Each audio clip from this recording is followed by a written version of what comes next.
आप देख रहे हैं केकेडी न्यूज और मैं हूं आपके साथ स्वप्निल यादव। नमस्कार, मैं हूं रत्ना। और जैसा कि आप सभी जानते हैं कि आज 7वें चरण में यानी कि आज आखिरी दिन है जहां लोकसभा चुनाव के मतदान हो रहे हैं। लोकसभा चुनाव के 7वें और अंतिम चरण में उत्तर प्रदेश की 13 सीटों पर वोटिंग जारी है और अंतिम चरण में पीएम मोदी समेत 3 केंद्रीय मंत्रियों की साख दांव पर है। 7वें चरण में वाराणसी, गोरखपुर, मिर्जापुर, चंदौली, घोसी, गाजीपुर, महाराजगंज, कुशीनगर, देवरिया, बांसगांव, सलेमपुर, बलिया और रॉबर्ट्सगंज सीट पर चुनाव है। 7वें चरण के लिए वोटिंग जारी है और इस दौर में 8 राज्यों और केंद्र शासित प्रदेशों की 57 लोकसभा सीटों पर करोड़ों मतदाता अपने प्रतिनिधि चुनेंगे। मतदाता चुनाव में उतरे हैं, जिन्हें बता दें कि 904 उम्मीदवारों के भाग्य का फैसला किया जाएगा। 7वें और अंतिम दौर में 8 राज्यों और केंद्र शासित प्रदेशों की 57 सीटों पर यानी कि आज शनिवार को 1 जून को वोटिंग हो रही है और इस दौर में 8 प्रदेशों के 10 करोड़ से अधिक मतदाता चुनाव मैदान में उतरे हैं। 904 उम्मीदवारों के भाग्य का फैसला किया जाएगा और इसके साथ ही बीते 2.5 महीने से चल रही चुनाव की प्रक्रिया अपने आखिरी पड़ाव पर पहुंच जाएगी और सभी को 4 जून का इंतजार रहेगा जब नतीजे आएंगे। आम चुनाव 2024 के 7वें चरण के लिए मतदान आज किए जा रहे हैं। जी स्वप्निल। तो बिल्कुल ठीक कहा रत्ना आपने कि आज पूर्वांचल की 13 सीटों पर चुनाव हो रहा है और ये सीटें बेहद खास मानी जाती हैं। पूर्वांचल में अगर हम इतिहास की बात करें रत्ना, तो 2019 में 13 सीटों में से 11 सीटें भारतीय जनता पार्टी के हिस्से में गई थी और बाकी की सीटें समाजवादी पार्टी और बीएसपी जो गठबंधन में थे उनके पास गई थी। तो इस बार देखना दिलचस्प होगा कि जैसे लगातार ये होता हुआ आ रहा है। अन्य चरणों की अगर हम बात करें तो 6 चरण के चुनाव हो चुके हैं और आज 7वें चरण का चुनाव है और इस 7वें चरण के चुनाव में पूर्वांचल की सीटों पर सभी दलों की साख दांव पे लगी है और ऐसे में देखना यह भी दिलचस्प होगा। आज पूरे दिन के मतदान से पता चलेगा कि किस तरह की वोटिंग हुई है और सभी मतदाताओं ने कितनी दिलचस्पी के साथ मतदान किया है।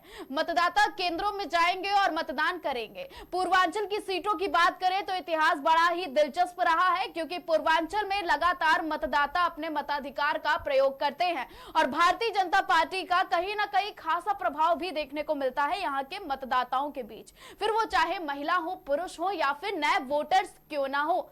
इसलिए 7वें चरण के चुनाव से ही ये तय हो पाएगा कि 4 जून को देश का प्रधानमंत्री कौन बनेगा। तो 7वें चरण के चुनाव में आज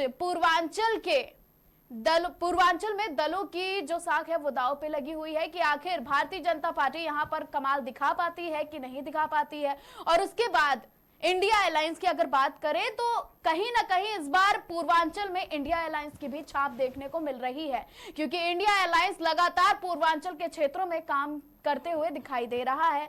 लेकिन अगर हम बात करें तो पूर्वांचल की कुछ सीटें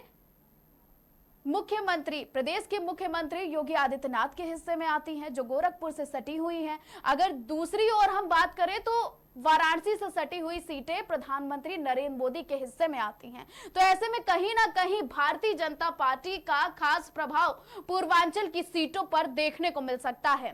तो ये पूर्वांचल की सीटें आज इतिहास रचेंगी कि नहीं रचेंगी, अब पूर्वांचल में मतदाता किसको वोट करेंगे ये भी देखना दिलचस्प होगा। और 7वें चरण की हम बात करें तो 54 सीटों पर, देश भर की 54 सीटों पर आज चुनाव होना है और 904 उम्मीदवारों की किस्मत आज मतदाता अपने मताधिकार का प्रयोग करके तय करने वाले हैं।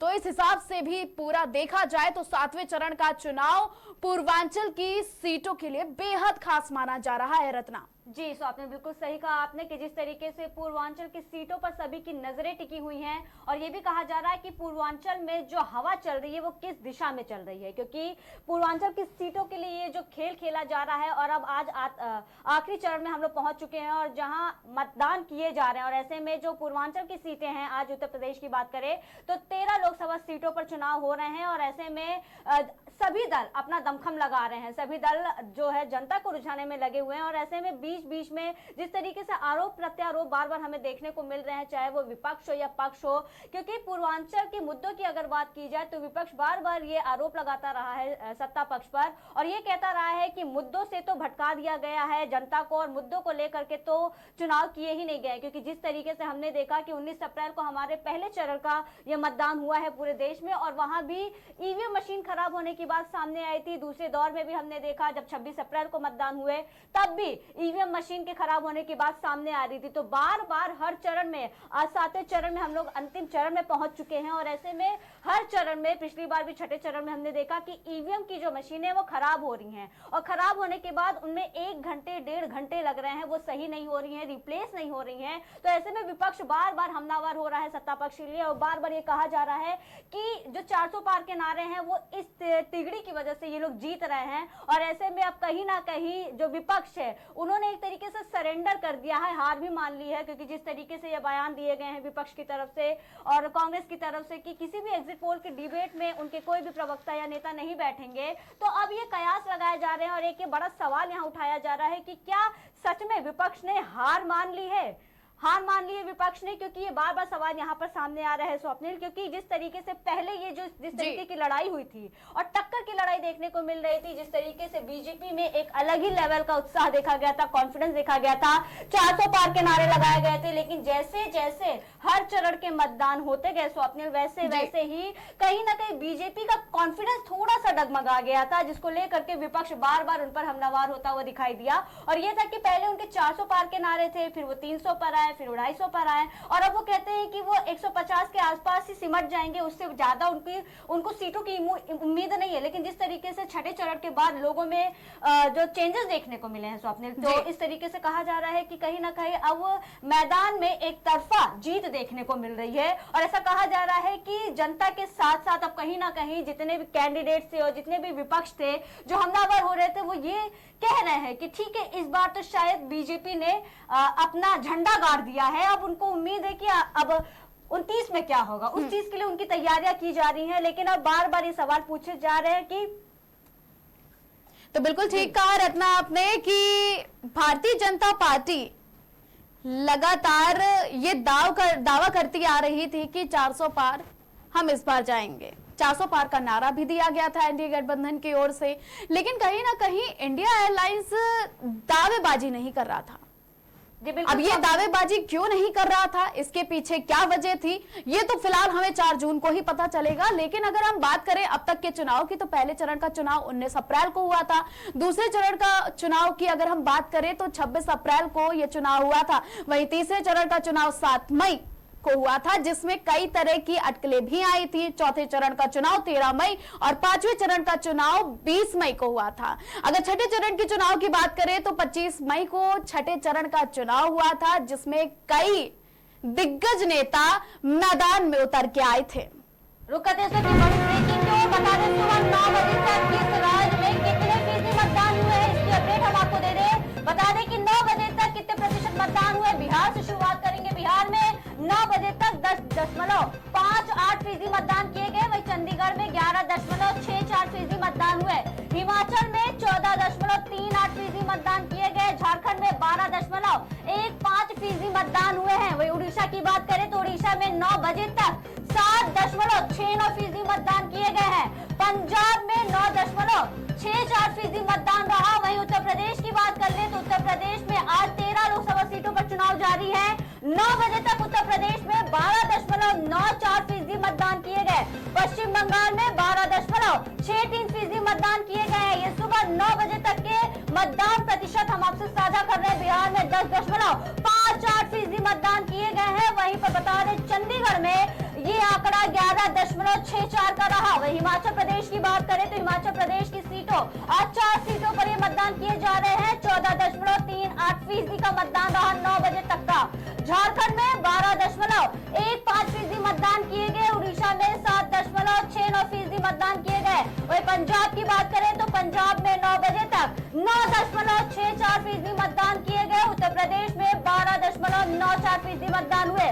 पश्चिम बंगाल में 12.33% मतदान किए गए हैं। ये 9 बजे तक मतदान प्रतिशत हम आपको बता रहे हैं। हमारी स्क्रीन पर आप देख सकते हैं कि कौन से राज्य में 9 बजे तक कितने प्रतिशत तक के मतदान किए गए थे। जैसा कि आप देख सकते हैं कि बिहार में 9 बजे तक अभी 10.58% मतदान किए गए हैं। वहीं चंडीगढ़ में 11.64% मतदान किए गए। हिमाचल की सीट की ओर रुख कर ले, जहां से हिमाचल की मंडी से कंगना रनावत सबसे अमीर प्रत्याशियों में से उतरी है। 14.38% मतदान किए गए हैं। वहीं झारखंड में 12.15% मतदान किए गए। उड़ीसा में 7.69% मतदान हुए। वहीं पंजाब में 9.64% मतदान किए गए। उत्तर प्रदेश में 12.94% मतदान हुए। वहीं पश्चिम बंगाल में 12.63% मतदान किए गए हैं।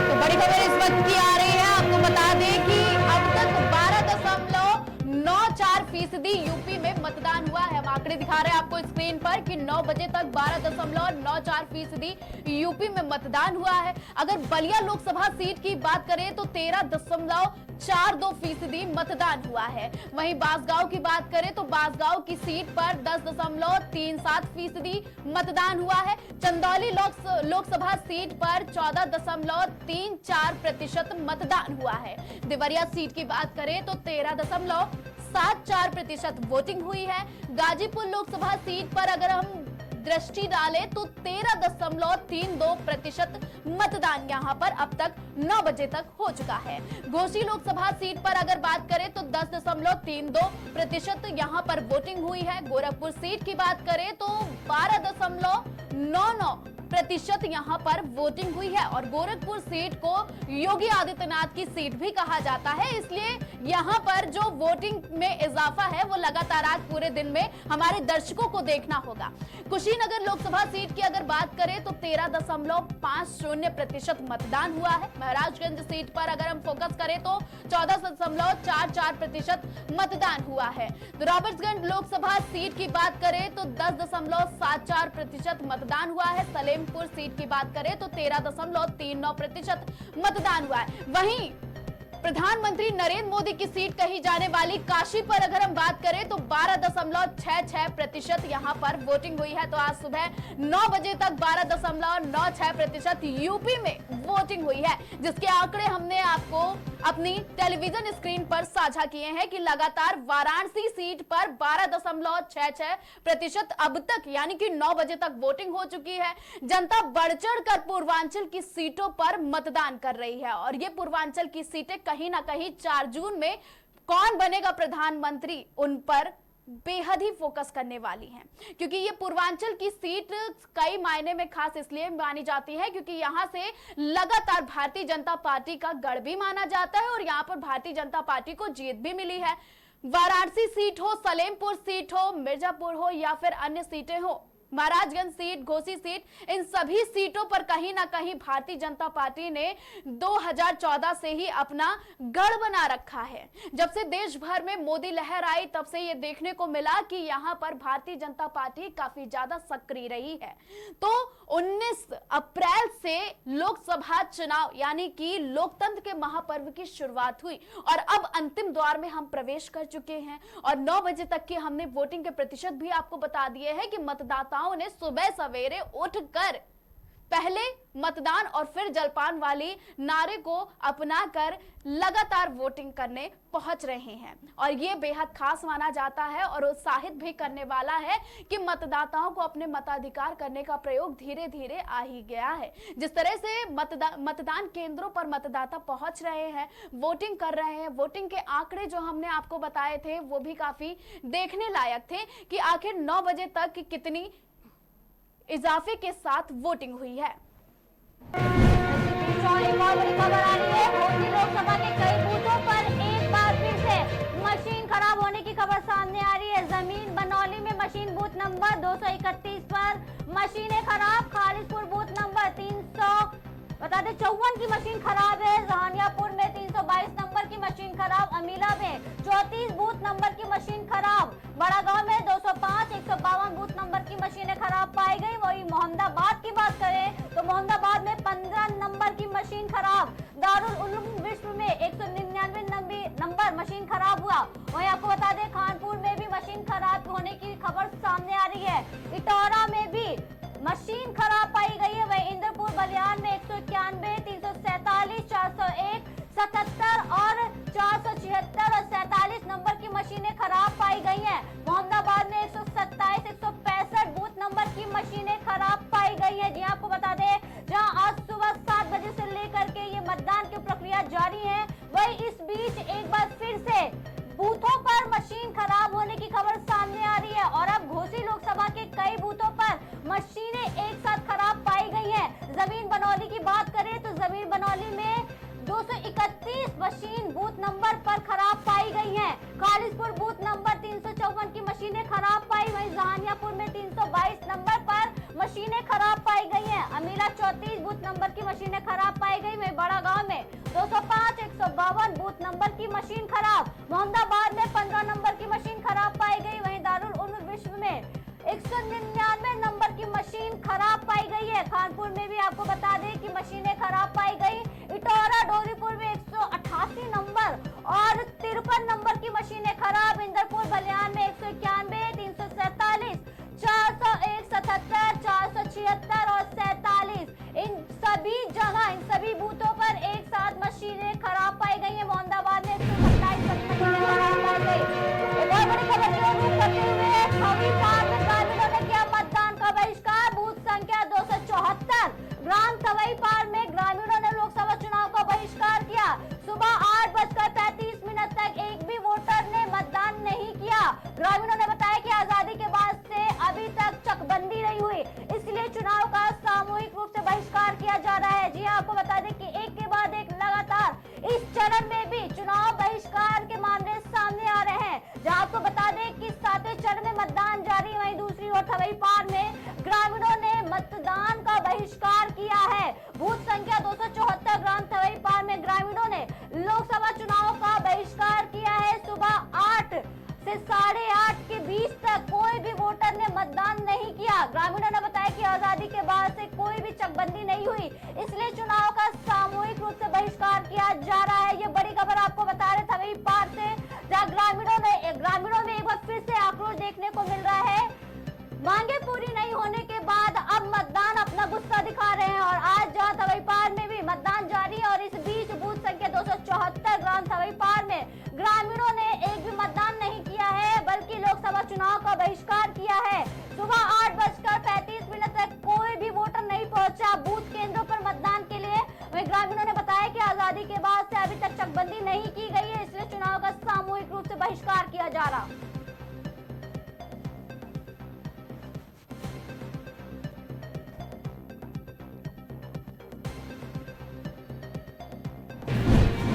इस वक्त की बड़ी खबर वाराणसी से आ रही है, जहां कई बूथों पर ईवीएम खराब होने की बड़ी अपडेट सामने आई है।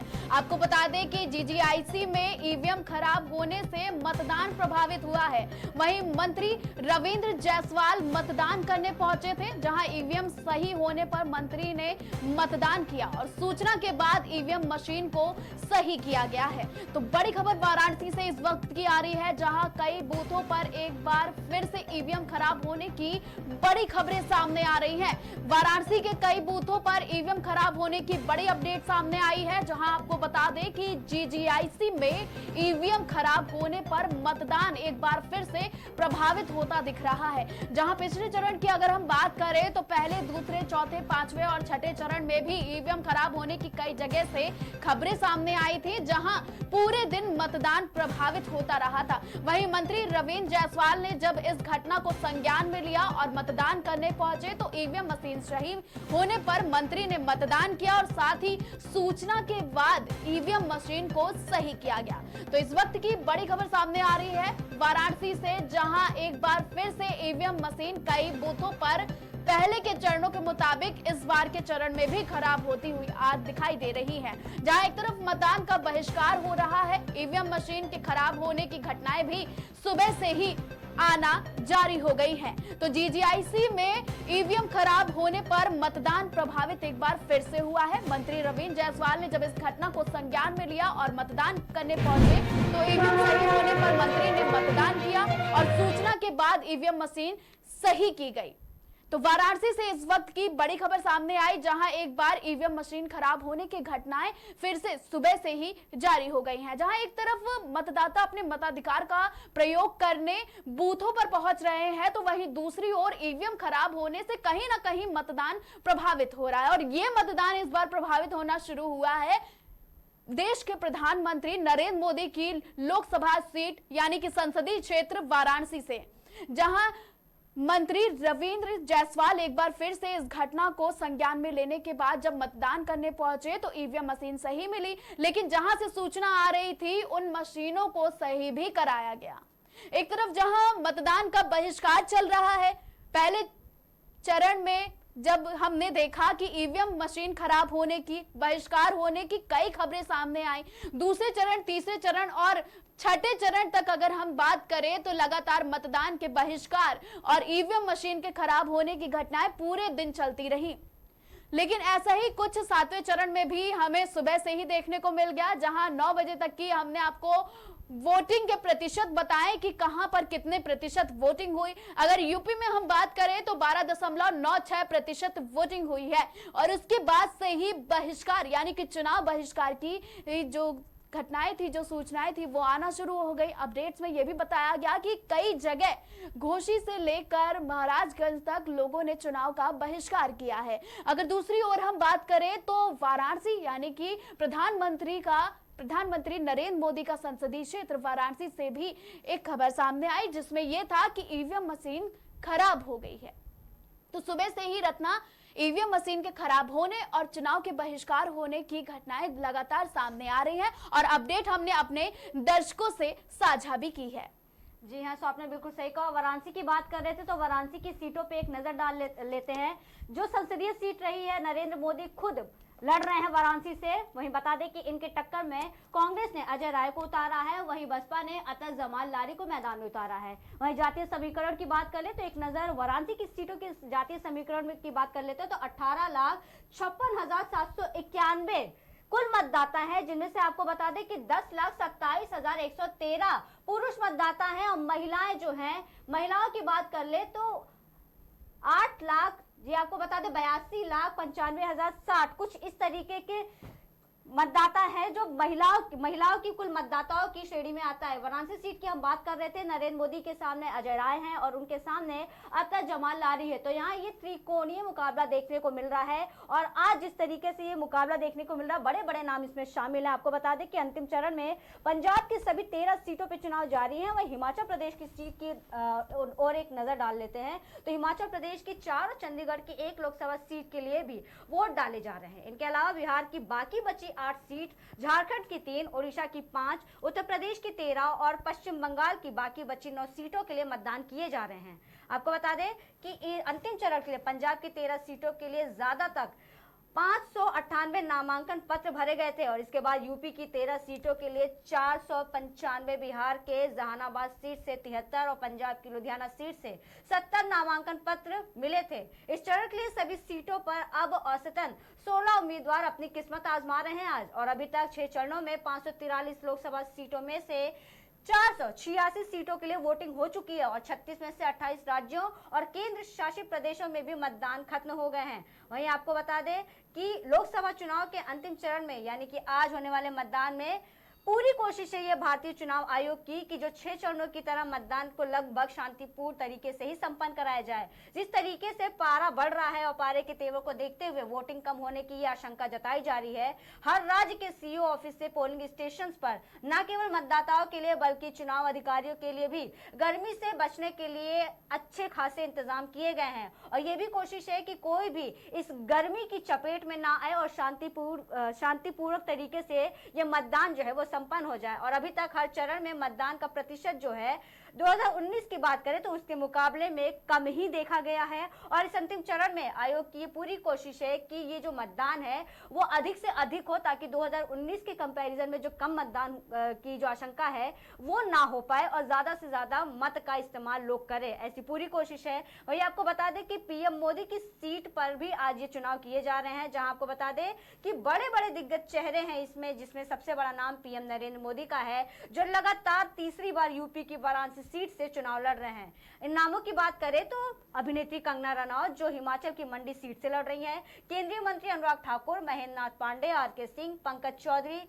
अनुप्रिया पटेल, पूर्व केंद्रीय मंत्री रविशंकर प्रसाद, रामकृपाल यादव, प्रताप चंद्र सारंगी, उपेंद्र कुशवाहा और रवि किशन समेत कई दिग्गजों का फैसला आज इस मतदान में कर लिया जाएगा। और ये देखना काफी दिलचस्प है क्योंकि कई बड़े नाम शामिल हैं, इसमें बड़े बड़े नाम सामने आ रहे हैं और खास सीटें भी नहीं हैं आज के इस चरण में। तो ऐसे में ये सबकी निगाहें टिकी हुई हैं क्योंकि एक तरफ से मतदान का जो प्रतिशत है वो भी बढ़ाने का एक तरीके से है, टेंशन की बात है क्योंकि 2019 के कंपैरिजन में हम बात कर रहे थे तो 2019 में काफी कम मतदान किए गए थे, जो प्रतिशत थे वो काफी कम रहे थे, लेकिन इस बार के जो प्रतिशत है उनको बढ़ाने की पूरी कोशिश की जा रही है।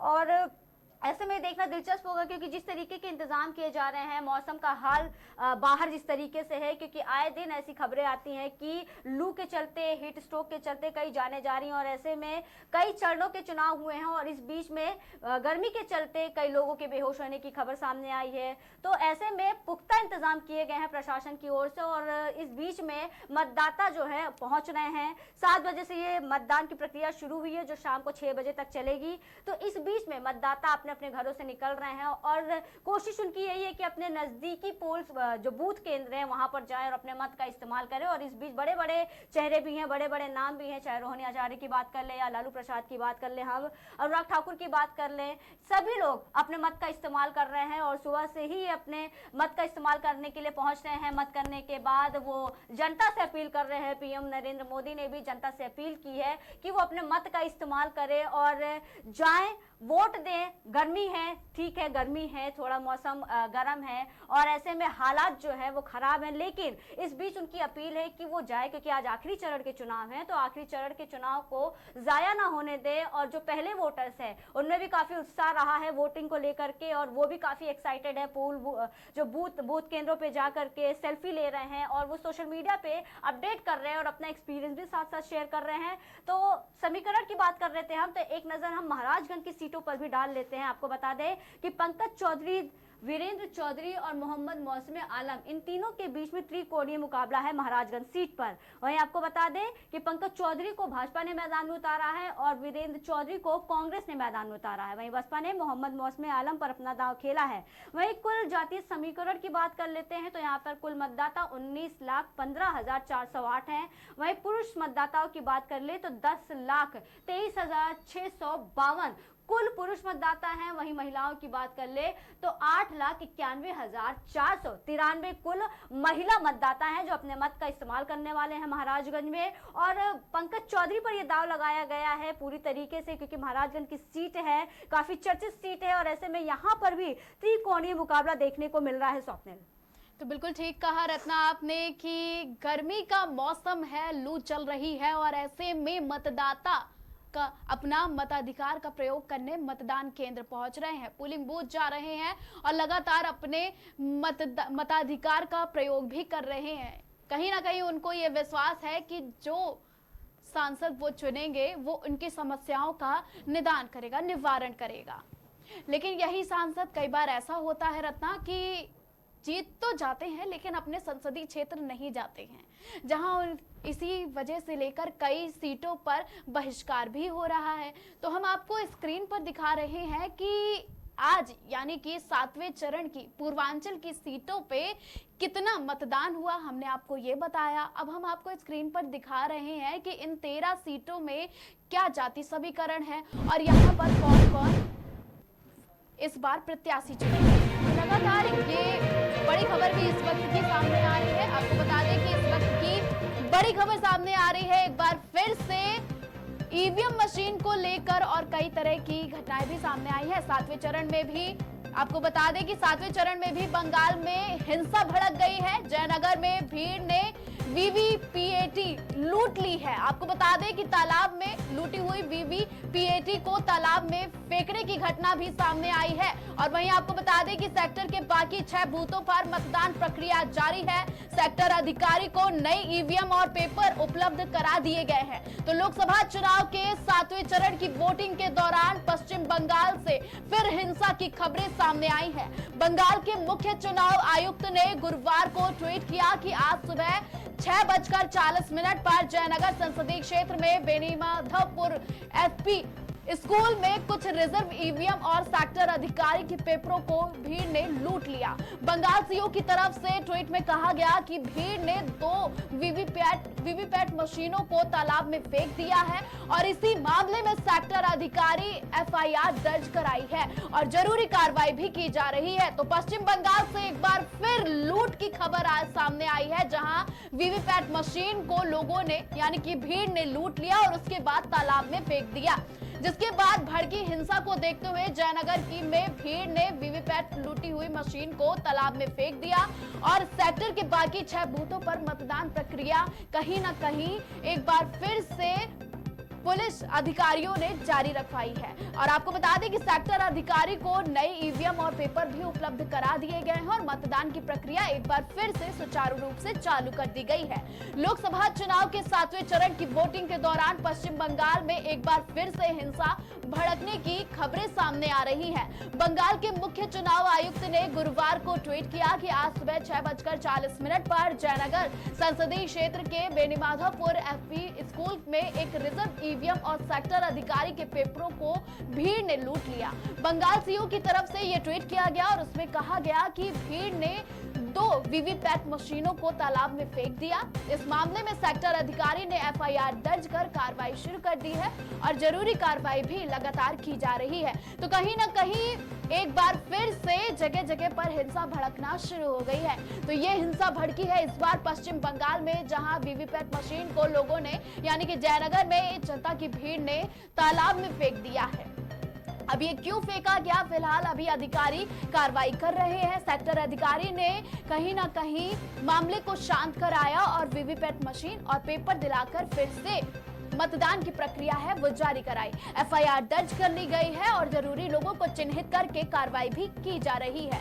तो वीवीपैट मशीन तालाब में फेंकी गई तो ये बड़ी घटना पश्चिम बंगाल से सामने आ रही है, जहां एक बार फिर से हिंसा भड़क गई। आपको बता दें कि जयनगर सीट में मतदान जारी था और ऐसे में जयनगर सीट काफी चर्चित सीट मानी जाती है और इसी सीट पर वीवीपैट मशीन लूटी गई और उसे लूटने के बाद तालाब में फेंक दिया गया। आपको बता दें कि जयनगर में जनता की भीड़ सामने आई जिसने वीवीपैट मशीन लूटी और तालाब में फेंक दी। घटना के बाद सेक्टर के बाकी 6 बूथों पर मतदान प्रक्रिया किसी न किसी तरह से जारी कराई गई। सेक्टर अधिकारी को नई ईवीएम और पेपर उपलब्ध करा दिए गए हैं और मतदान प्रक्रिया सुचारू रूप से चालू करा दी गई है। लोकसभा चुनाव के 7वें चरण की वोटिंग के दौरान पश्चिम बंगाल से फिर से हिंसा की खबरें सामने आई है। जहां पहले चरणों की बात करें तो कहीं ना कहीं पश्चिम बंगाल में लगातार हिंसा भड़कती हुई आई है। वीवीपैट मशीन को लेकर वो हिंसा हो या फिर मतदान को लेकर हिंसा हो, लगातार पश्चिम बंगाल से हिंसा की खबरें सामने आ रही हैं। पहले चरण के चुनाव में अगर हम बात करें तो पश्चिम बंगाल में हिंसा भड़की और ईवीएम मशीनों को तोड़ा गया। वहीं कुछ लोगों पर लाठीचार्ज भी करने की खबरें सामने आई थी। तो एक बार फिर से पश्चिम बंगाल के जयनगर में भीड़ ने वीवीपैट मशीन को तालाब में फेंक दिया है, लेकिन इसके बाद भी सेक्टर अधिकारियों ने सुचारू रूप से मतदान जारी करा रखा है। बंगाल के मुख्य चुनाव आयुक्त ने गुरुवार को ट्वीट किया और आज सुबह 6:40 पर जयनगर संसदीय क्षेत्र में बेनीमाधवपुर एफपी स्कूल से कुछ रिजर्व ईवीएम और सेक्टर अधिकारी के पेपरों को भीड़ ने लूट लिया। बंगाल सीओ की तरफ से ट्वीट में कहा गया कि भीड़ ने 2 वीवीपैट मशीनों को तालाब में फेंक दिया है और इस मामले में सेक्टर अधिकारी एफआईआर दर्ज करके आगे की कार्रवाई कर रहे हैं, लेकिन फिर से हिंसा के बाद मतदान जारी है।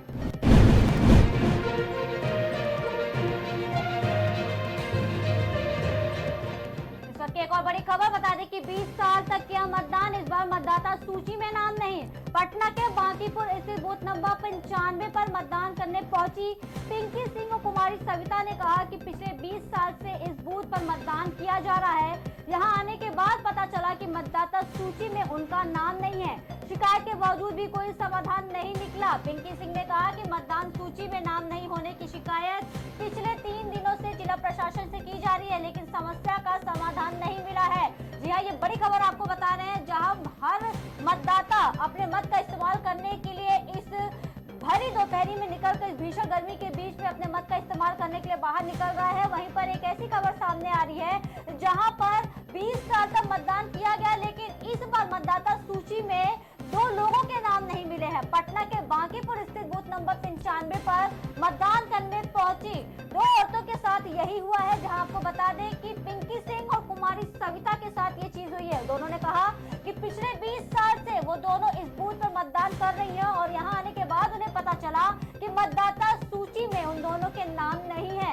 शिकायत के बावजूद भी अभी तक कोई भी समाधान नहीं निकला है। पिंकी सिंह ने कहा कि मतदान सूची में नाम नहीं होने की शिकायत पिछले 3 दिनों से जिला प्रशासन से की जा रही है, लेकिन अभी तक समस्या का समाधान नहीं मिला। ये बड़ी खबर आपको बता रहे हैं, जहां आज अंतिम चरण में पटना में भी चुनाव हो रहे हैं, वोटिंग की जा रही है और अब ऐसी खबर सामने आ रही है कि वोट करने गए मतदाता को ये पता चलता है कि मतदाता सूची में उसका नाम नहीं है और इसकी शिकायत पिछले 3 दिनों से की जा रही है, लेकिन अभी तक समस्या का समाधान नहीं निकाला गया है। जहां एक बड़ी लापरवाही भी देखने को मिल रही है प्रशासन की तरफ से कि अगर ऐसी कोई बात है, ऐसी कोई घटना हुई है तो इसको संज्ञान में अभी तक क्यों नहीं लिया गया। इसी वक्त इसी बीच बड़ी खबर आ रही है बलिया से, जहां बलिया लोकसभा सीट के एलडी कॉलेज पोलिंग बूथ पर मतदाताओं में नाराजगी देखने को मिली है। तो बड़ी खबर इस वक्त की बलिया से आ रही है, जहां एलडी कॉलेज पोलिंग बूथ पर मतदाताओं ने बेहद नाराजगी जताई है। ईवीएम में आई खराबी के चलते परेशानी हो रही है। सुनिए इस महिला ने क्या आरोप लगाए हैं, तो चलिए सुनाते हैं आपको कि महिला ने ईवीएम मशीन के खराब होने पर क्या कुछ आरोप लगाए हैं। मशीन खराब है, मशीन चल ही नहीं रहा है। अब फिंगर दे दे के सब निकाल ला में आनंद का दिला गया ना, उससे क्या मतलब? जिसको हमको देना उसको नहीं देंगे। हाँ, एजेंट भी देख रहे हैं। क्या हो रहा है? दिक्कत क्या हो रही है? दिक्कत है कि मशीन बंद हो गया, खाली बस फिंगर मार के चल जा। फिंगर मार के चल जा। हाँ, बस फिंगर मार के चल जा। आवाज नहीं दे रहा है, आवाज दे ही नहीं रहा है, कंप्यूटर में दिखाई दे रहा है। कंप्यूटर दे भी नहीं कर रहे तो केस पे देंगे, बताइए। कितने देर से ऐसा हो रहा है? जाइए देखिए कितने सारा मसाला तो धक्के मार के पुलिस निकाल रहा है। जनता को क्यों निकालेंगे? उनका क्या है? हम आए इलेक्शन देने के बाद जुट दे रहे हैं। जनता को क्यों निकाल रहा है पुलिस? है ना, निकालना चाहिए। नहीं किसको देना है? आप वोट की नहीं दिया, हम जा रहे हैं। मशीन खराब है, मशीन चल ही नहीं रहा है। अब फिंगर दे दे के सब निकाल ला। तो इस वक्त की ये बड़ी खबर थी बलिया लोकसभा सीट से, जहां एलडी कॉलेज पोलिंग बूथ पर मतदाताओं में नाराजगी देखने को मिली। आपने महिला से सुना कि ईवीएम मशीन में आई खराबी को लेकर महिला ने क्या कुछ कहा। तो बलिया लोकसभा सीट पर एक बार फिर से एलडी कॉलेज पोलिंग बूथ पर मतदाताओं में नाराजगी देखने को मिली है।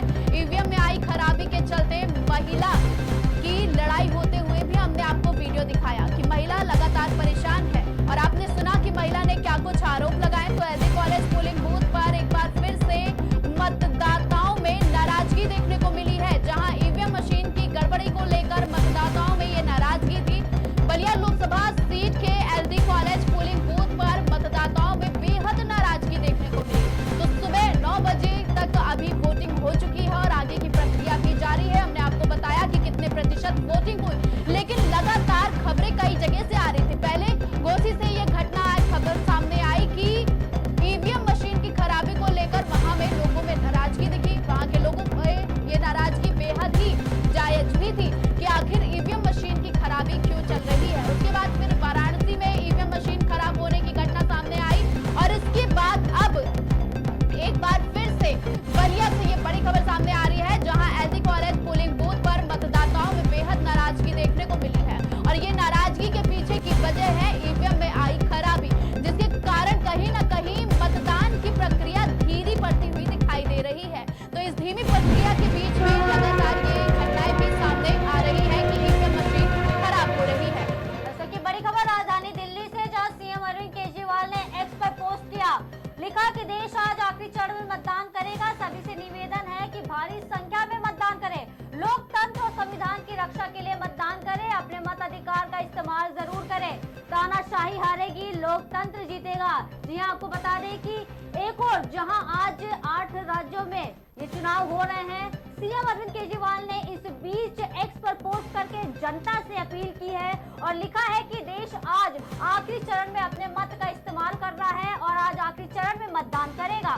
सभी से निवेदन है कि भारी संख्या में मतदान करें, लोकतंत्र और संविधान की रक्षा के लिए मतदान करें, अपने मत अधिकार का इस्तेमाल जरूर करें। तानाशाही हारेगी, लोकतंत्र जीतेगा। एक बार फिर से पक्ष पर निशाना साधते हुए उन्होंने कहा कि तानाशाही नहीं चलेगी और तानाशाही को हराना है। इसलिए तानाशाही को हराने के लिए और लोकतंत्र को जिताने के लिए सीएम अरविंद केजरीवाल ने एक्स पर पोस्ट करते हुए लोगों से अपील की है और लिखा है कि आज आखिरी चरण में मतदान हो रहे हैं और सभी से निवेदन है कि भारी संख्या में अपने मत का इस्तेमाल करें, भारी संख्या में लोग मतदान करें, लोकतंत्र और संविधान की रक्षा के लिए मतदान करें, अपने मत अधिकार का इस्तेमाल जरूर करें। तानाशाही हारेगी और लोकतंत्र जीतेगा, ये एक मैसेज दिया है अरविंद केजरीवाल ने लोगों के लिए। जिस तरीके से बार बार, जैसा कि आपको हम बता दें कि इस बीच उनकी अंतरिम जमानत भी खत्म होने वाली है और कल यानी कि 2 जून को वो सरेंडर करेंगे कोर्ट को। और इस बीच उन्होंने लोगों से एक महत्वपूर्ण संदेश दिया है लोगों के लिए, लोकतंत्र जिताने की बात कही है और तानाशाही को हराने की बात कही है। लोगों से अपने मत का इस्तेमाल करने के लिए कहा गया है और सभी से निवेदन किया गया है कि भारी संख्या में मतदान करें, लोकतंत्र और संविधान की रक्षा के लिए मतदान करें, अपने मत अधिकार का इस्तेमाल जरूर करें। तानाशाही हारेगी और लोकतंत्र जीतेगा, ये बड़ा मैसेज दिया है दिल्ली सीएम अरविंद केजरीवाल ने लोगों के लिए, जहां उन्होंने एक्स के जरिए एक पोस्ट किया और पोस्ट के जरिए उन्होंने देश भर के जहां आज जिन राज्यों में चुनाव हो रहे हैं उन राज्यों को लेकर के उन्होंने मतदान के लिए, आखिरी चरण में मतदान के लिए लोगों से अपील की है और निवेदन किया है कि लोग ज्यादा से ज्यादा वोट करें, अपने मत का इस्तेमाल करें, लोकतंत्र को बचाएं और तानाशाही को रोके इस चीज के लिए। तो ये बड़ी खबर थी राजधानी दिल्ली से।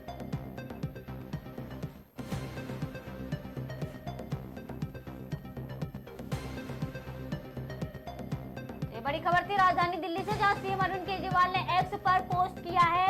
वहीं आपको बता दें कि सीएम अरविंद केजरीवाल की अंतरिम जमानत भी कल खत्म हो जाएगी और 2 जून को वो अपना सरेंडर करेंगे कोर्ट के सामने। हालांकि इस बीच में उन्होंने एक याचिका दायर की थी और अपने हेल्थ इश्यूज को लेकर के उन्होंने 1 हफ्ते तक इस अपने जो अंतरिम जमानत की तारीख थी उसको बढ़ाने की बात कही थी, लेकिन कोर्ट ने याचिका को खारिज कर दिया। उन्होंने कहा कि 2 जून को कैसे भी करके अब अरविंद केजरीवाल को कोर्ट को सरेंडर करना ही होगा। ये बड़ी खबर हम आपको बता रहे हैं राजधानी दिल्ली से, जहां पर सीएम अरविंद केजरीवाल ने पोस्ट करते हुए आज आखिरी चरण में मतदान करने की लोगों से अपील की है।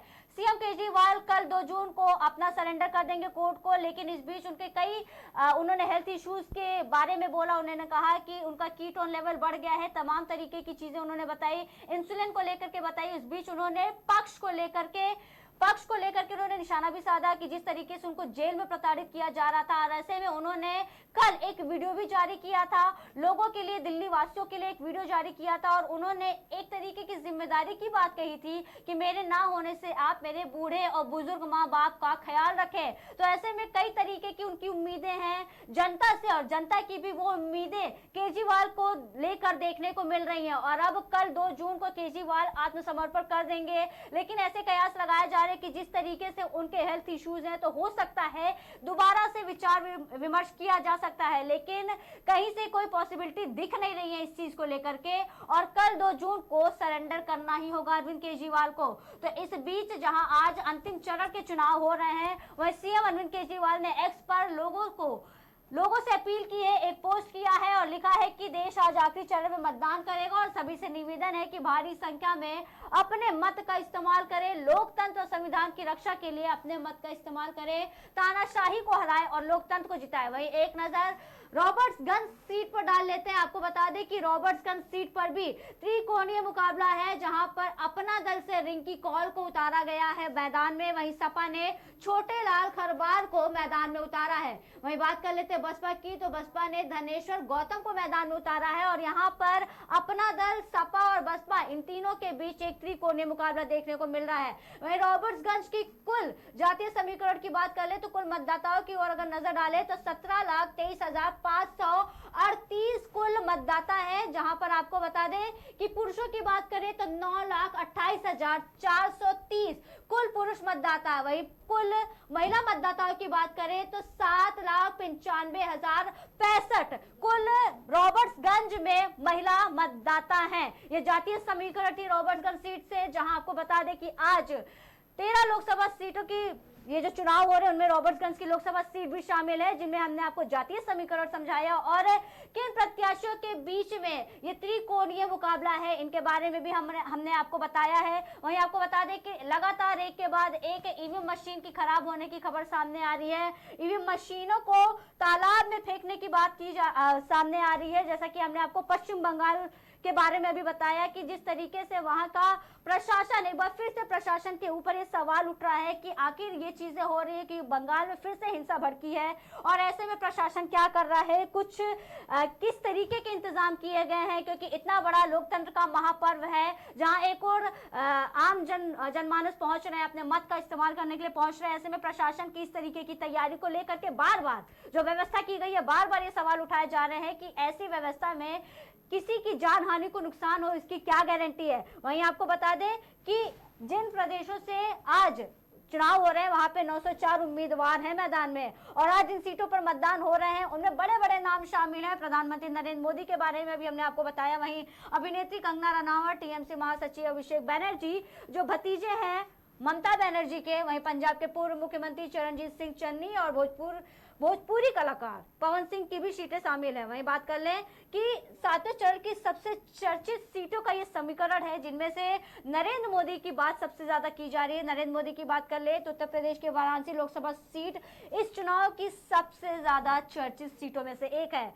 प्रधानमंत्री नरेंद्र मोदी तीसरी बार यहाँ से भाजपा के उम्मीदवार है और कांग्रेस ने अपने प्रदेश अध्यक्ष अजय राय को एक बार फिर चुनावी मैदान में उतारा है। वहीं बसपा ने अतहर जमाल लारी को अपना चेहरा बनाया है। 2019 के लोकसभा चुनाव में भाजपा की तरफ से प्रधानमंत्री नरेंद्र मोदी ही उतरे थे और उनके सामने कांग्रेस ने अजय राय और सपा ने शालिनी यादव को उतारा था। नतीजे ये थे कि भाजपा के पक्ष में रहे और यहाँ प्रधानमंत्री ने सपा की शालिनी यादव को बता दें कि 4 लाख मतों से बड़े अंतर से शिकस्त दी थी और इस चुनाव में नरेंद्र मोदी को 6,74,664 वोट मिले थे। वहीं सपा उम्मीदवार शालिनी को सिर्फ 1,95,159 और कांग्रेस अजय राय को 1,52,548 वोट मिले थे।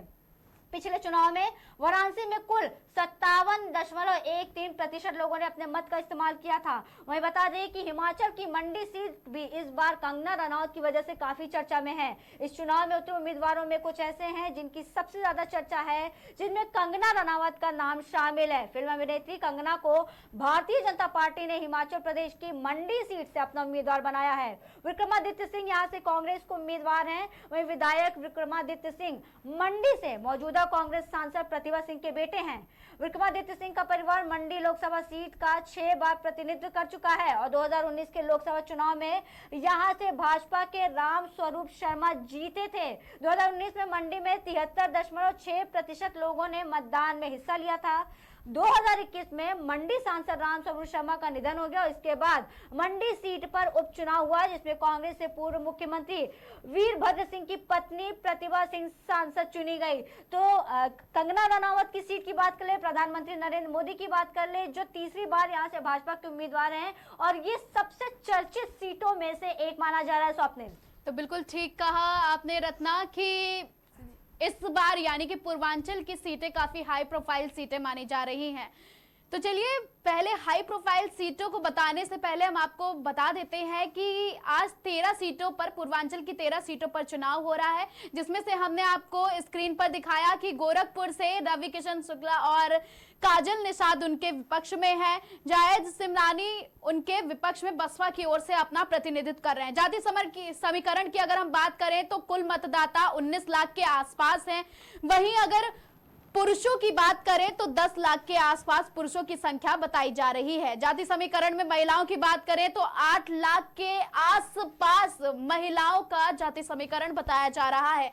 तो आज 13 सीटों पर, पूर्वांचल की 13 सीटों पर मतदान होना है और हम आपको लगातार जाति समीकरण किस सीट से कौन उम्मीदवार है ये भी स्क्रीन पर दिखा रहे हैं। तो बलिया की ओर ले चलते हैं आपको। बलिया में नीरज शेखर भाजपा का प्रतिनिधित्व कर रहे हैं, सनातन पांडे सपा का और बसपा का लल्लन सिंह यादव प्रतिनिधित्व कर रहे हैं। कुल मतदाताओं की बात करें तो 18,22,625 कुल मतदाता हैं, वहीं 10 लाख के करीब यहां पुरुष मतदाता हैं। अगर महिलाओं की बात करें तो इस बार के चुनाव में महिलाओं ने बढ़ चढ़कर हिस्सा लिया है, तो यहां पर जाति समीकरण 8 लाख के आसपास है।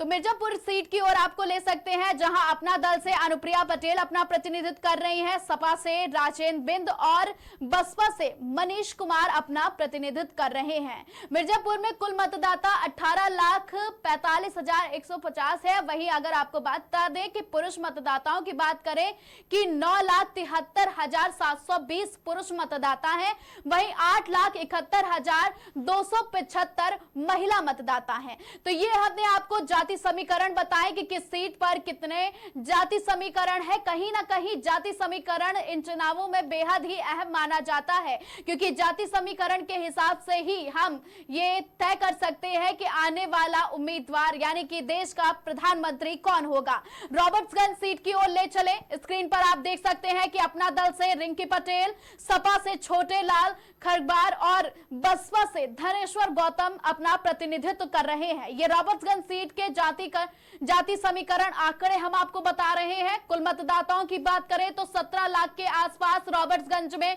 कुल मतदाता हैं। पुरुषों की बात करें तो 9,28,000 के आसपास पुरुष मतदाता हैं।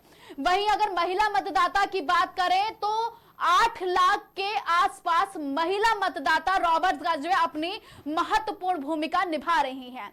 महाराजगंज की अगर हम बात करें तो स्क्रीन पर आप देख सकते हैं कि भाजपा से पंकज चौधरी, कांग्रेस से वीरेंद्र चौधरी और बसपा से मोहम्मद मौसमे आलम अपना प्रतिनिधित्व कर रहे हैं महाराजगंज सीट से। कुल मतदाताओं की बात करें तो 19 लाख के आसपास यहां पर कुल मतदाता हैं। वहीं पुरुष मतदाताओं की अगर हम बात करें तो पुरुष मतदाता 10 लाख के आसपास बताए जा रहे हैं। वहीं अगर महिला मतदाताओं की बात करें तो महाराजगंज में रॉबर्ट्सगंज की अपेक्षा यहां पर महिला मतदाता ज्यादा है। 8,91,493 यहां पर महिला मतदाता हैं। तो लगातार हमने आपको ये जाति समीकरण बताए, स्क्रीन पर आप देख सकते हैं। लगातार अपने दर्शकों को हम दिखा रहे हैं कि किस सीट पर कितना जाति समीकरण है। तो पहले चरण के चुनाव की जो शुरुआत थी वो 19 अप्रैल से हुई। अब आज हम 7वें चरण के अंतिम द्वार में प्रवेश कर चुके हैं और नतीजा 4 जून को आएगा कि 4 जून को क्या नतीजे होने वाले हैं। जैसे कि बड़ी खबर आ रही है गोरखपुर से। जी हाँ, बता दें गोरखपुर से जो कि बड़ी खबर, जहां सीएम योगी आदित्यनाथ ने मतदान किया। गोरखपुर में बूथ नंबर 223 पर सीएम ने वोट डाला। आज अंतिम चरण का चुनाव है। यूपी की 13 सीटों पर वोटिंग जारी है। देश में बीजेपी को भारी समर्थन मिल रहा है। 4 जून को जनता का फैसला आएगा और इस बीच गोरखपुर में सीएम योगी आदित्यनाथ अपने मत का इस्तेमाल करने के लिए पहुंचे हैं। सीएम योगी आदित्यनाथ ने मतदान का इस्तेमाल किया। गोरखपुर में बूथ नंबर 223 पर सीएम योगी आदित्यनाथ ने वोट डाला। आज अंतिम चरण का चुनाव है। और यूपी की बात कर ले तो यूपी की 13 लोकसभा सीटों पर सुबह 7 बजे से वोटिंग की प्रक्रिया चल रही है। देश भर में बीजेपी को भारी समर्थन मिल रहा है। 4 जून को जनता का फैसला आएगा, ये बड़ा दावा किया गया मुख्यमंत्री योगी आदित्यनाथ की तरफ से। साथ ही उन्होंने अपने मत का इस्तेमाल किया है और वोट डालने के बाद उन्होंने जनता से अपील की है कि वो भी अपने मत का इस्तेमाल करे। ये बड़ी खबर गोरखपुर से हम आपको बता रहे हैं, जहां मुख्यमंत्री योगी आदित्यनाथ ने अपने मत का इस्तेमाल किया है। गोरखपुर पहुंचे और गोरखपुर में बूथ नंबर 223 पर मुख्यमंत्री ने अपना वोट डाला है। और आज अंतिम चरण का चुनाव है, जहां यूपी की 13 लोकसभा सीटों पर सुबह से ही वोटिंग चल रही है। इस दौरान मुख्यमंत्री ने कहा है कि देश में बीजेपी को भारी समर्थन मिल रहा है। आज जनता का फैसला आ जाएगा। तो ये बड़ी खबर हम आपको बता रहे थे गोरखपुर से। मुख्यमंत्री योगी आदित्यनाथ ने अपना वोट डाला है और वोट डालने के बाद उन्होंने जनता से अपील की है कि वो भी अपने मत का इस्तेमाल करें। वहीं एक नजर डाल लेते हैं उम्मीदवारों की। तो गोरखपुर से भाजपा ने रवि किशन शुक्ल को मैदान में उतारा है। वहीं उनके अगेंस्ट काजल निषाद है सपा से। वहीं जावेद सिमनानी को बसपा ने मैदान में उतारा है। कुल जातीय समीकरण की ओर नजर डाल लेते हैं तो गोरखपुर में कुल मतदाता 811 19 लाख से भी ज्यादा कुल मतदाता है यहाँ पर। वहीं कुल पुरुष मतदाताओं की बात करें तो 10,85,534 कुल पुरुष मतदाता है यहाँ पर। वहीं महिलाओं की बात कर लेते हैं तो गोरखपुर में कुल महिला मतदाता 8,95,487 हैं। तो ये गोरखपुर में रवि किशन, काजल निषाद और जावेद सिमनानी के बीच भी यहाँ त्रिकोणीय मुकाबला है। और इस बीच ये कयास लगाए जा रहे हैं क्योंकि जिस तरीके से सीएम योगी आदित्यनाथ ने ये दावा किया है कि पूरे देश में जो जनता का सपोर्ट है वो भाजपा को मिल रहा है, प्यार मिल रहा है, पूरा समर्थन दिया जा रहा है। तो ऐसे में कयास लगाए जा रहे हैं कि हो सकता है कि रवि किशन इस बार जो है वो भारी मतों से एक बार फिर से जीत हासिल कर सकते हैं। सीएम योगी आदित्यनाथ का दावा है, जहां उन्होंने अपना मत का इस्तेमाल किया है। गोरखपुर पहुंचे सीएम योगी आदित्यनाथ ने 223 नंबर बूथ नंबर 223 पर अपना वोट डाला है। और आज अंतिम चरण का चुनाव है, जहां यूपी की 13 लोकसभा सीटों पर ये वोटिंग चल रही है। वहीं सीएम योगी का दावा है कि देश में भाजपा को भारी समर्थन मिल रहा है और 4 जून को जनता का फैसला आएगा। और पूरी उम्मीद है कि भाजपा जो है वो भारी मतों के साथ फिर से ये जीत की हैट्रिक लगाने वाली है। ये बड़ा सवाल यहाँ उठ रहा है कि क्या इंडिया गठबंधन की एंट्री या फिर भाजपा की हैट्रिक। लेकिन 4 जून को नतीजे सामने होंगे और 4 जून को ये साफ हो जाएगा, क्योंकि जिस तरीके से अब विपक्ष भी सरेंडर करता हुआ नजर आ रहा है, एग्जिट पोल्स की डिबेट में बैठने से मना कर रहा है और ये कह रहा है कि इस बार भी बीजेपी सत्ता लेके गई, बीजेपी सत्ता में आएगी। तो एक तरीके से ये एक तरफा ये लड़ाई फिर से हो गई है और ये देखने को मिल रहा है कि हाँ, बीजेपी का जो 400 पार का नारा था वो कहीं ना कहीं 4 जून तक पूरा हो जाएगा और वो सामने हमारे देखने को भी मिलेगा। 4 जून को जनता का फैसला आएगा। 4 जून को हम सबको इंतजार है कि आखिर इस बार किसकी हैट्रिक होने वाली है। क्या बीजेपी तीसरी बार आएगी या फिर इंडिया गठबंधन की एंट्री होने वाली है, ये बड़ा सवाल है। यहाँ पर हम आपको दिखा रहे हैं ओम प्रकाश राजभर, हरभजन सिंह, जेपी नड्डा, योगी आदित्यनाथ, अनुप्रिया पटेल, अनुराग ठाकुर, कंगना रनौत, राघव चड्ढा, इन सभी ने अपने मत का इस्तेमाल किया। आप देख सकते हैं हमारी स्क्रीन पर एक एक करके। अनुप्रिया पटेल वोट करने के बाद कुछ इस तरीके से कैमरे पे अपना वोट दिखाते हुए कि उन्होंने अपने मत का इस्तेमाल किया है। वहीं केंद्रीय मंत्री अनुराग ठाकुर को भी आप देख सकते हैं हमारे स्क्रीन पर।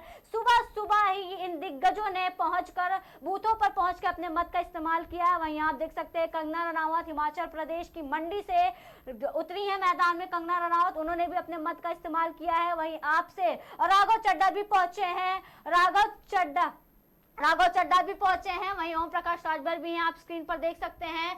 क्रिकेटर हरभजन सिंह भी पहुंचे और उन्होंने अपने मत का इस्तेमाल किया है। वहीं अध्यक्ष जेपी नड्डा, भाजपा अध्यक्ष जेपी नड्डा भी देख सकते हैं। योगी आदित्यनाथ को भी आप देख सकते हैं कि कैसे उस इंक को दिखाया जा रहा है कि उन्होंने अपने मत का इस्तेमाल किया। आप स्क्रीन पर देख सकते हैं। लोगों से अपील कर रहे हैं, लोगों को मोटिवेट कर रहे हैं कि अपने मत का इस्तेमाल करें। चेहरे पे खुशी देखिए अनुप्रिया पटेल को, देखिए आप कि किस तरीके से पोलिंग बूथ के बाहर निकलते वक्त अनुप्रिया पटेल किस तरीके से उनकी खुशी देखिए चेहरे पर, कैसे वो अपना इंक दिखा रही हैं। जी रत्ना, बिल्कुल सही कह रही हैं आप कि ये विंडो हम साझा कर रहे हैं अपने दर्शकों से, जहां ओम प्रकाश राजभर वोटिंग करने पहुंचे हैं और अपने मतदान का प्रयोग करने के बाद उत्साह भी दिखा रहे हैं लोगों में। वहीं हरभजन सिंह को इस विंडो में आप देख सकते हैं कि कैसे उत्साह पूर्वक वो अपने पोलिंग बूथ जा रहे हैं और मतदान का प्रयोग कर रहे हैं। कहीं ना कहीं जो ये दिग्गज नेता और क्रिकेटर्स, कलाकार ये मतदान करने पहुंचे हैं, मत का प्रयोग करने जा रहे हैं, ये कहीं ना कहीं लोगों में उत्साह भर देगा। जेपी नड्डा को आप देख सकते हैं इस विंडो में कि मतदान करने पोलिंग बूथ पर पहुंचे हैं। योगी आदित्यनाथ ने अपने मताधिकार का प्रयोग किया है। अनुप्रिया पटेल पोलिंग बूथ पर पहुंचकर सुबह सुबह ही मतदान का प्रयोग कर रही हैं और कहीं ना कहीं ये लोगों तक बड़ा मैसेज देके आएगा कि पहले मतदान और फिर जलपान। अनुराग ठाकुर, केंद्रीय मंत्री अनुराग ठाकुर भी मतदान करने पहुंचे हैं और मतदान का प्रयोग करके वापस भी लौटे हैं, जो बड़ा संदेश दे रहा है। कंगना रनौत भी अपने मताधिकार का प्रयोग करती हुई नजर आई है। वहीं राघव चड्ढा भी लगातार पोलिंग बूथ पर पहुंचकर अपने मताधिकार का प्रयोग करते हुए दिखाई दिए हैं। तो हमने अपने दर्शकों को ये विंडो साझा की, जहां ओम प्रकाश राजभर, हरभजन सिंह, जेपी नड्डा, योगी आदित्यनाथ, अनुप्रिया पटेल, अनुराग ठाकुर, कंगना रनौत और राघव चड्ढा अपने मताधिकार का प्रयोग करने पोलिंग बूथ पर पहुंचे हैं, जो बड़ा संदेश देता है कि कि पहले मतदान और फिर जलपान, जैसे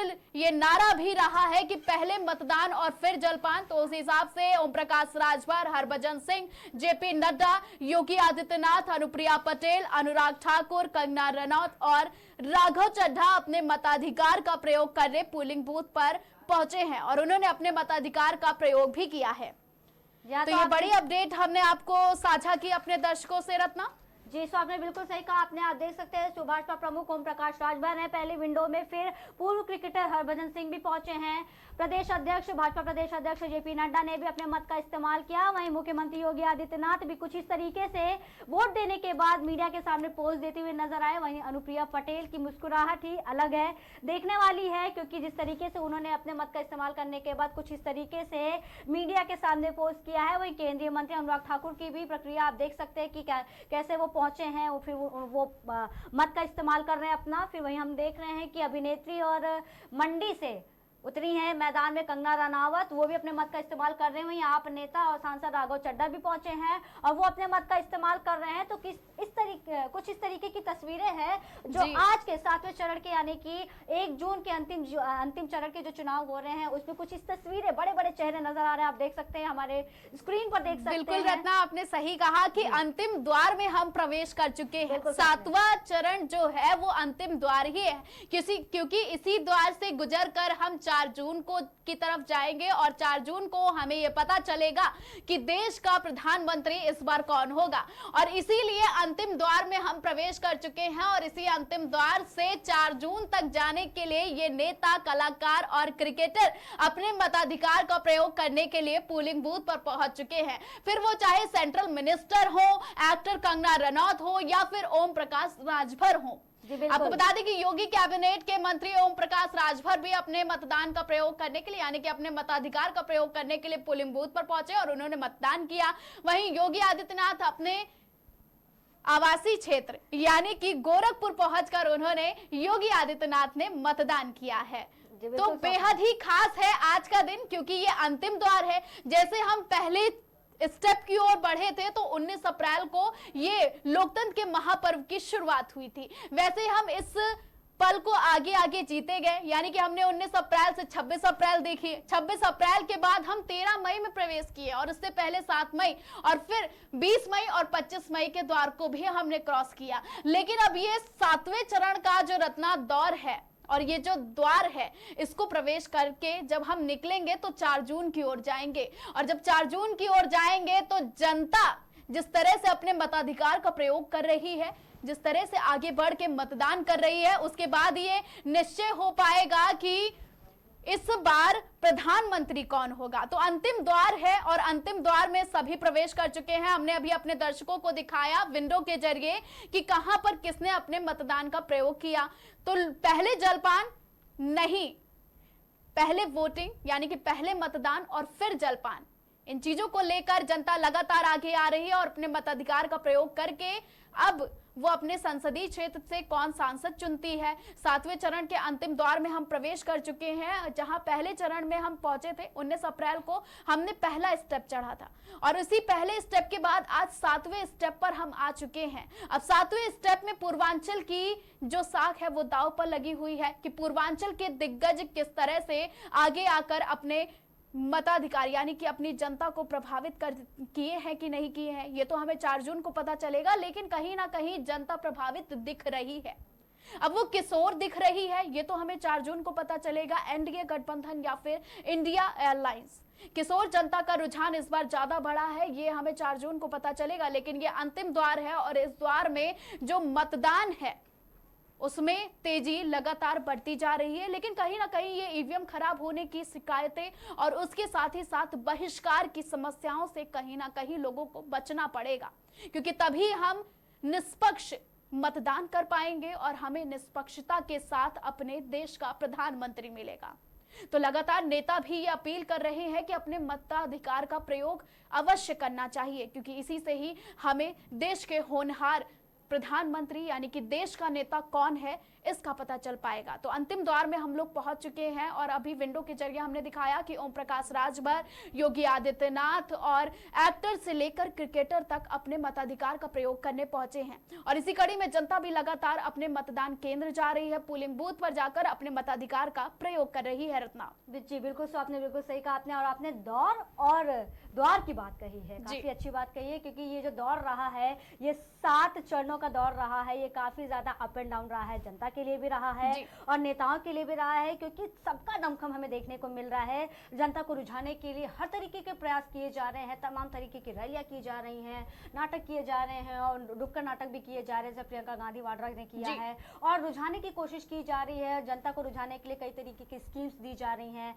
मैनिफेस्टो पढ़ा हम लोगों ने। तो अब ये देखना होगा कि जिस तरीके से मैनिफेस्टो को लेकर के अब जनता ने अपना जो समर्थ दिया है, जो अपना ओपिनियन दिया है, उसका कहाँ मतलब हमें 4 जून को नतीजे में दिख जाएगा, क्योंकि जनता ने मैनिफेस्टो जाना है, उन्होंने पढ़ा है, और जिस तरीके से हमने दिखाया, और पीएम मोदी हो गए, या फिर अभी जैसे कि मुख्यमंत्री योगी आदित्यनाथ है, तो उन सबका एक ही दावा है कि उन्हें जनता का पूरा सपोर्ट है, जनता ने उन्हें चुन लिया है। 4 जून को नतीजे जो हैं वो सामने आ जाएंगे, और ये काफी ज्यादा एक तरीके से कह सकते हैं कि पारदर्शी रहा है। बिल्कुल रत्ना कि ये आत्मविश्वास रहा है एनडीए गठबंधन का, लेकिन आत्मविश्वास जनता को भी रहा है। अब जनता इस आत्मविश्वास को बरकरार रखती है या फिर बदलाव रखती है, ये तो हम 4 जून को ही तय कर पाएंगे। लेकिन इस तरह की बयानबाजी अमूमन चलती आई है हर चुनाव में, और ये जरूरी भी रहा है। कहीं ना कहीं जनता के उत्साह को बनाने के लिए ये जो बयानबाजी है वो बेहद जरूरी रही है, लेकिन बीच में ये बयानबाजी कहीं ना कहीं रत्ना फीकी पड़ती हुई दिखाई दी थी। हमने अपने दर्शकों से भी साझा किया था रत्ना जी, क्योंकि जिस तरीके से पहले जो नारे लगाए गए कि हम 400 पार करेंगे, लेकिन अब विपक्ष कहता है कि वो 400 तो घट करके 300 पे आ गए, 300 पे फिर 250 भी आ गए हैं। लेकिन अब जिस तरीके से बार बार ये विपक्ष ही अब सरेंडर कर रहा है, ये बड़ा सवाल उठ रहा है स्वप्निल, क्योंकि ये किस तरीके का था, ये क्या था, क्योंकि किसी ने उम्मीद नहीं लगाई थी, क्योंकि आज आखिरी चरण के मतदान हो रहे हैं, और ऐसे में ये लड़ाई अपने आप में ही दिलचस्प है। लोकतंत्र का महापर्व है, और इस महापर्व के आज 7वें त्योहार को हम मना रहे हैं। जी 6 तो त्योहार रत्ना ये त्योहार का जो मौसम है ये तो चलता ही रहेगा, लेकिन जो नेताओं का ये जो बयानबाजी का मौसम है फिलहाल ये तो कभी नहीं थमा है। ये चुनाव से पहले भी यूं ही बरकरार रहा था, अभी बरकरार रहा। लोकतंत्र के महापर्व में भी हमने इस बयानबाजी को झेला और उसका लुत्फ भी उठाया जनता ने। कहीं ना कहीं जनता के दिल में जो है वो तो हमें 4 जून को पता चलेगा, लेकिन अहम बात ये रही है कि इन बयानबाजियों का जनता पर हमें असर नहीं देखने को मिला है। तो कुल मायने में अगर देखा जाए तो जनता समझदार हो चुकी है, और इस समझदारी को हमने बखूबी देखा मतदान के जरिए, पोलिंग बूथ पर पहुंचने के जरिए, कि आखिर जनता लगातार पोलिंग बूथ पर पहुंच रही है। और नए वोटर्स की अगर हम बात करें रत्ना, कि अभी तक हमने जिया है इन पलों को, पहले दौर को लेकर हम अगर चले, यानी कि पहले चरण को लेकर चले और 7वें चरण को लेकर चले, तो हमने यहाँ एक पल को जिया है, और हमारे साथ साथ जनता ने भी जिया है इन पलों को। भले ही आज अंतिम द्वार हो, अंतिम द्वार में भले ही हम प्रवेश कर चुके हों, लेकिन जनता ने पहले चरण से लेकर 7वें चरण तक, यानी कि अब तक 9 बजे तक जो आंकड़े आए थे, उस हिसाब से अगर हम देखें तो जनता ने इन पलों को, लोकतंत्र के महापर्व को जिया है, और साथ ही साथ अपने वोट भी डाले हैं। पहले चरण की अगर हम बात बता दें आपको कि दर्शकों ने रत्ना बढ़ चढ़ कर हिस्सा लिया। अगर हम पहले चरण की बात करें तो यूपी में ही 90.19% वोटिंग जनता ने की। तो कहीं ना कहीं ये बड़ा इजाफा देखने को मिला है वोट बैंक की ओर से, कि रुझान तो है जनता का। कहीं ना कहीं बयानबाजियों के चकल्लस में जनता नहीं पड़ रही है, क्योंकि ये नेताओं का ढर्रा रहा है कि इसी तरह से वो बयानबाजी करते हैं और जनता को भटकाने का कार्य भी करते हैं। लेकिन जनता अब समझदार हो चुकी है, जनता को क्या करना है इस, यानी कि लोकसभा 2024 के चुनाव ने जनता ने बखूबी सीख लिया है। फिर वो चाहे पक्ष हो या फिर विपक्ष हो, सत्ता पक्ष और प्रतिपक्ष का, तो ये बयानबाजी का सिलसिला लगातार जारी रहेगा, रहा था, और इस चरण के चुनाव में हमने देखा भी। आज सुबह से ही ये बयानबाजियां शुरू हो गई, फिर वो चाहे विपक्ष की बात कर लें या पक्ष की, बयानबाजी में कोई भी पीछे नहीं आता है। तो 7वें चरण के चुनाव में हम प्रवेश कर चुके हैं, और अब इसी चुनाव से होते हुए हम 4 जून की ओर जाएंगे, जब नतीजा हमको पता चलेगा। तो चलिए एक नजर डाल लेते हैं देवरिया सीट से कौन उम्मीदवार है। तो आपको बता दें कि भाजपा से शशांक मणि त्रिपाठी उम्मीदवार हैं, कांग्रेस से अखिलेश प्रताप सिंह, वहीं बसपा से संदेश यादव उम्मीदवार हैं। जाति समीकरण की अगर हम बात करें तो देवरिया में बेहद ही खास रहा है महिलाओं का मतदान। और आपको बता दें कि महिलाओं ने अपने मताधिकार का बखूबी सुबह 9 बजे से ही ये अधिकार जो है उन्होंने दिखाना शुरू कर दिया है धरातल पर। तो कुल मतदाताओं की ओर ले चलते हैं आपको, तो 17 लाख के आसपास यहाँ पर कुल मतदाता हैं, जिनमें से 9 लाख के आसपास पुरुष मतदाता और 7 लाख के तकरीबन 8 लाख के और ये रेशियो जाता है जो महिला मतदाताओं का है। तो ये हमने आपको स्क्रीन पर दिखाया कि देवरिया सीट से आखिर उम्मीदवार कौन है और देवरिया सीट का जाति समीकरण क्या कहता है, क्योंकि देवरिया सीट जो रही है, इतिहास की अगर हम बात करें तो यहाँ पर जाति समीकरण यादव और वैश्य समाज के लोग यहाँ पर ज्यादा निवास करते हैं। तो इसी तरह से यहाँ पर सभी पार्टियों ने अपने जो दावे थे, जो अपने पासे थे, उसी हिसाब से फेंके कि जाति समीकरण और जाति समीकरण के बाद यहाँ पर यहाँ की जनता यानी कि यहाँ की धरातल की जनता क्या कहती है, कितना प्रतिशत उनका वोटिंग है और कितने प्रतिशत उनका जाति समीकरण कहता है। तो देवरिया से हमने आपको बताया कि शशांक मणि त्रिपाठी को भाजपा ने उम्मीदवार बनाया। तो अब बलिया सीट की ओर ले चलते हैं, जहां पर भाजपा ने नीरज शेखर को उम्मीदवार बनाया है, वहीं सपा ने अपना दाव खेला है सनातन पांडे पर और बसपा ने लल्लन सिंह यादव पर दाव खेला है। और ये जो बलिया सीट है ये यादव और वैश्य समाज के साथ ही साथ गुप्ता समाज के लोगों का भी एक बड़ा समीकरण यहाँ पर तैयार होता है।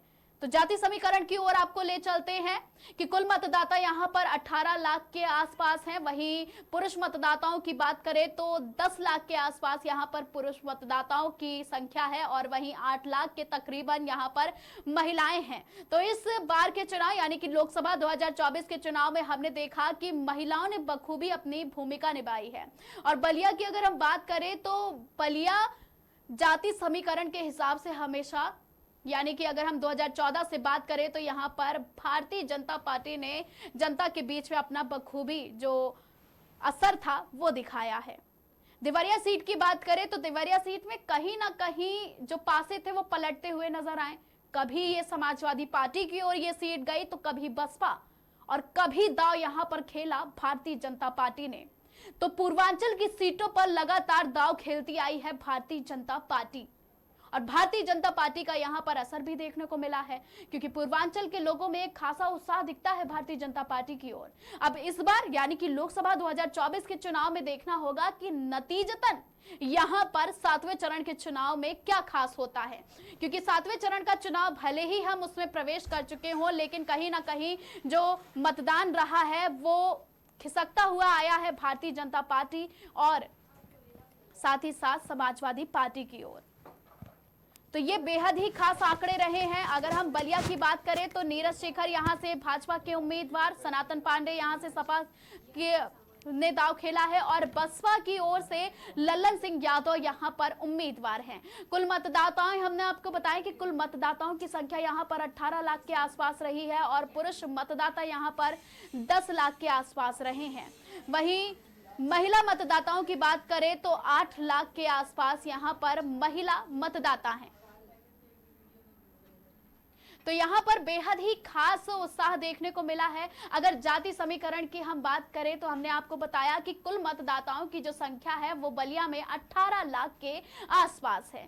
तो बलिया का हमने इतिहास आपको बताया कि पूर्वांचल में बलिया काफी खास मानी जाती है। 2014 से पहले अगर हम आपको बलिया सीट पर ले चले तो यहाँ पर समाजवादी पार्टी ने अपना दमखम दिखाया और तब 2014 में जब यहाँ पर समाजवादी पार्टी और बसपा एक साथ आई तो दोनों ही पार्टियों ने यहाँ पर बड़ा ही खास उत्साह अपने गठबंधन के साथ दिखाया था। तो आपने देखा, हमने आपको बताया जाति समीकरण और इन जाति समीकरणों के हिसाब से यहाँ का इतिहास क्या कुछ कहता है। 7वें चरण के अंतिम द्वार में हम प्रवेश कर चुके हैं और इस द्वार से होते हुए हम 4 जून यानी कि नतीजे वाले दिन की ओर बढ़ेंगे। तो सुबह 9 बजे तक यूपी में 12.96% यहाँ पर वोटिंग हो चुकी है और साथ ही साथ अन्य राज्यों यानी कि 54 सीटों पर आज चुनाव हो रहा है और देश की 54 सीटें बेहद ही खास मानी जा रही हैं, जिनमें से यूपी की पूर्वांचल सीटें बेहद ही खास और महत्वपूर्ण भूमिका निभाएंगी कि आखिर नतीजे वाले दिन देश का प्रधानमंत्री कौन होगा, क्योंकि पूर्वांचल की सीटें बेहद ही खास हैं और इन सीटों पर कहीं ना कहीं भारतीय जनता पार्टी काबिज है। तो अब विपक्ष को अपना दमखम दिखाना होगा और साथ ही साथ विपक्ष के साथ इस बार जनता को भी अपना दमखम धरातल पर यानी कि पोलिंग बूथ पर दिखाना होगा। तो फिलहाल वक्त हो गया है छोटे से ब्रेक का, तो मिलते हैं ब्रेक के उस पार।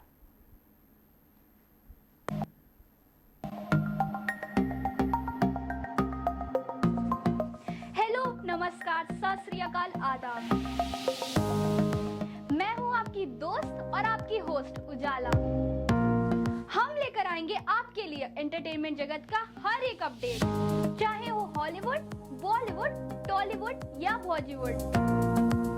आपको देंगे हर छोटे से बड़ा अपडेट, हर राज, हर बात, हर कंट्रोवर्सी के पीछे का सच। हमारे शो टेली तड़का टाइम पास सिर्फ और सिर्फ केकेडी न्यूज पर।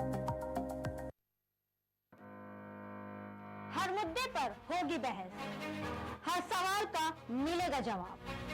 जब सियासी मुद्दे उठाएंगे हम, होगा असली घमासान। जब साथ बैठकर करेंगे मुद्दे की चर्चा हम। देखिए मुद्दे की चर्चा सोमवार से शुक्रवार शाम 6 बजे सिर्फ और सिर्फ केकेडी न्यूज। सियासी हलचल है लगातार, रणभूमि में क्या होगा इस बार?